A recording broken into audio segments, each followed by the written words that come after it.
नासी मंछर में पाणी जो दबाव घटण खां पोइ लदलाण करे वियल माण्हुनि पंहिंजे घरनि ॾांहुं वापसीअ जो अमल शुरू करे छॾियो आहे। उन हवाले सां वीडियो लिंक ते मौजूद आहे धरती टीवी 7 जे रिपोर्टर रियाज़ हुसैन जमाली जी। रियाज़ जी नाज़रीन, हिन वक्त सेवण भरिसां इंडस हाईवे ते मौजूद आहियां और तव्हांखे ॿुधायां त इंडस हाईवे खे ॻोठ बचल चना वटां जिथे कट ॾिनो हुयो उन जॻह ते मौजूद आहियां। तव्हांखे ॿुधाईंदो हलां त हिन वक्त मंछर में पाणी जो जेको लहण जो सिलसिलो तेज़ी सां जारी आहे। मंछर जे पाणी लहण खां पोइ जेके 8 यूनियन काउंसिलूं पाणी सबबि मुतासिर थियूं उतां पाणी तेज़ी सां लहणु शुरू थी वियो आहे। तव्हांखे ॿुधाईंदो हलां त हीउ इंडस हाईवे खे जेको कट ॾिनो वियो हो हिन वक़्तु यूनियन काउंसिल आराज़ी जाफ़राबाद बूबक या जेको आहे सो चना मां पाणी लहणु शुरू थी वियो आहे।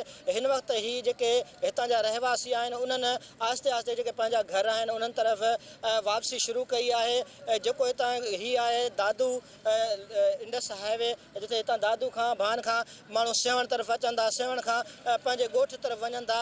पर अफ़सोस सां चवणो थो पए त हीअ इंडस हाईवे खे कट ॾियण जे बावजूदि हीअ वीचारा ग़रीब मिसकिन माण्हू जेके पंहिंजे घरनि ॾे वञनि था सख़्तु तकलीफ़ुनि खे मुंहुं ॾियनि था। उनखां पोइ जेको उन्हनि जो हिन कारोबार आहे उहो सख़्तु मुतासिर थियो आहे।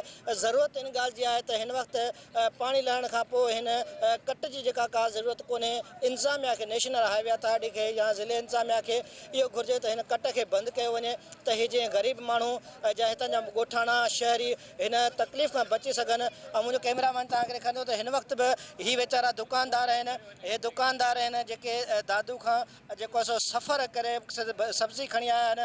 हीअ मक़सदु ईअं सम्झो त 4 गुना वधीक किरायो भरे खणी आया आहिनि।